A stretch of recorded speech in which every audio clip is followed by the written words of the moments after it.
Hey everyone, June here, and yes, I know it is nearly the end of April and these are March's sewing projects.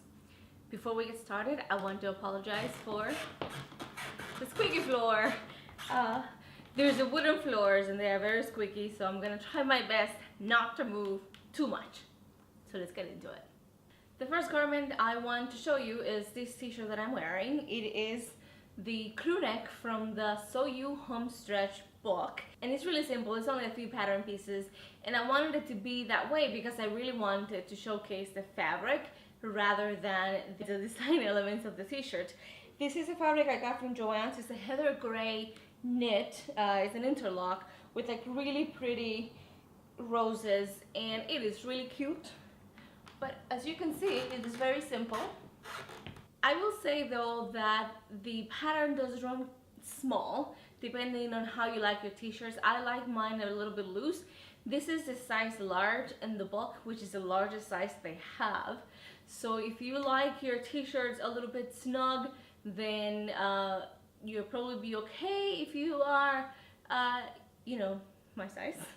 But otherwise, you may have to size up a little bit or even grade up. If I was any bigger, I would have probably had to grade the pattern to a bit of a larger size to make it look the way that I like it to look.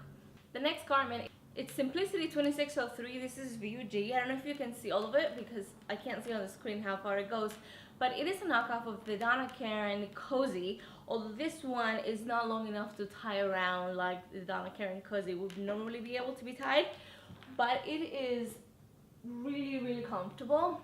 This had been on my sewing list for years, and it appears that everyone and their mothers had already made it. I just hadn't gotten around to it, and I did it as part of the monthly stitch challenge for March, and I think the challenge was the last one standing, hence why I picked a pattern that everyone else had done except for me, and I really like it. And I found this fabric at Mood Fabrics in the Garment District, and it's a really light cotton, and it just has like just beautiful drape, and it's really lovely. Unfortunately, the weather still hasn't been warm enough for me to just wear this, and it doesn't really look good under a coat, so I haven't gotten a chance to wear it out, but I'm hoping that I do very soon because it's so comfortable. Construction wise, it's also pretty easy once you figured out how they have the collar done. Now I did it a little differently. They ask in the pattern that you put an elastic in the back. Let me see if I can show you. That you put an elastic here to make it rouge up, but I found that you don't really need that because the fabric is so thin that it just drapes on its own, and it's really great. So I would totally skip that. And for the finishing, the pattern calls for narrow hemming, and there was no way I was going to narrow hem all that. So what I did is I just did a cover lock hem with my serger, for which I'm very happy that I have, and it looks really great. So yeah, this is item number 2. The next garment is actually a pair of activewear shorts, so I'm gonna have to fix the camera down a little bit so that you can see it, but I want to talk to you about it first. This is the Fur Trade Duathlon shorts, and I made the biker length, which on me goes to just above my knee. It was really a muslin of sorts. To be fair, I actually made the booty shorts before that to get the sizing right because I have no hips. So I guess technically I made 2, but this one, let me show you. This is not actually an activewear top, but I'm just gonna leave it on so that I can show you. As you can see, like I said, it goes to just above my knees, and I made it in a heather gray wicking fabric. And then this one here is, I think it's swimsuit fabric actually, and so is this. It's all from Joann's, and it has this little pocket here, which when Melissa designed it, phones were still small enough that you could put a phone in there, but now you can't. So the phone does not actually fit. That's my boot. I haven't watched either. But it is a really nice fit. This is a size extra small. It does go down to extra small, but like I said, I have no hips at all. So any bigger of a size, they would just fall on me. And because they are elasticated, the waist is actually pretty forgiving. So even if you have slightly larger waist in relationship to your hips like I do, I think just sticking to one size is probably good enough. And moving right on. And the last garment for me is a dress. It's New Look 6936. I hadn't sewn a dress in a long time, and I was looking for something that would shrink with me. I'm trying to shed some weight. And so I thought, okay, something that is gathered at the waist, that is a bit of a v-neck, and is a knit would probably fit the bill. And so I looked for this pattern in my stash, and you can't see it. Can you see it? No, you can't see it very well, but it hits right above my knee. And I had issues with that because I ended up, I'm very short. So on the pattern itself, I ended up shortening before I actually tried it on. So when I did try it on, it was the perfect length, but it didn't leave me any room for a hem. So I decided not to hem the hem.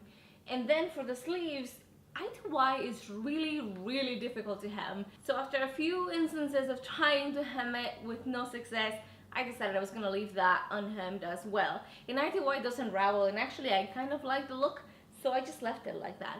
And the neckline was also a nightmare. They have you fold it over. I2Y does not press. I mean, I'm sure there's some way to make it press, but I wasn't getting any results from pressing it. So what I ended up doing was using hem tape, and I sewed it with a really narrow hem, and then I folded it in and I attached it. And I think that actually worked out really well. It also stops the neckline from stretching too much, and I think it looks great. Now, the many attempts at hemming the neckline did cause a little bit of stretch in the neckline. So what I did was that I tacked it by hand so that it stays closed right where I want it and it doesn't, expose me. I am really happy with the dress otherwise, and I really want to make another one, although next time I don't think I'll choose I2Y. I think I'll choose a different kind of fabric, but it's really cute, I think. And I really love the fabric. It's textured, and overall I really like it. I also haven't been able to wear it because it's been cold, but I think now that we're going into spring, like for sure into spring, and also getting pretty hot already, I'm gonna get a lot of wear out of this little dress. And last but not least is a pair of jeans that I made for my son. These are October magazine, the Kids Design issue. From 2015, I think it was issue 4, and this is title 121. And it's just a pair of jeans. Nothing terribly difficult about them. I had never sewn jeans before though, so I was using these as a bit of a testing ground for my own jeans. And I don't think there's anything like sewing jeans. My son is really tall, but really skinny, so most pants fall off of him. These are a toddler size, and lengthwise they're perfect now, but I think if he grows a little bit, they'll just be too short. However, the waist was way big, and even though the pattern calls for elastic, I decided that I wanted to do the elastic like they do in ready-to-wear kids wear, where they have elastic that buttons at the front, so it's like buttonhole elastic, and you can adjust that very well to the kid's waist size, and that's what I did. So it's a little bit of a hack, and you can't really see well here, but I sewed 2 buttonholes on the waistband, and then I threaded the elastic through and sewed buttons on the front of the buttonhole, and that holds the elastic in place, and it makes them fit really well. They're a little dirty because the kid wore them, but look at that. That was also my first try at doing any kind of like denim sewing and denim design embroidery. I didn't actually design that came with a pattern, but it was fun to make, it was fun to do. And these little pants, I think used two entire spools of denim thread. It was a lot, but he really likes them. I'm really happy with them. Although I don't really think they're anything like real jeans, because this is very lightweight denim.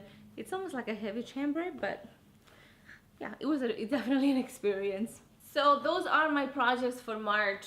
Like I said, I know this is almost the end of April. I haven't sewn anything in April, and I don't think I will. Life has been a little hectic, but next week I'm taking my exams, so I will have my life back, hopefully. And then over the summer I'll be doing lots of research and hopefully also doing some sewing. And until then, I'll see you next time. Bye!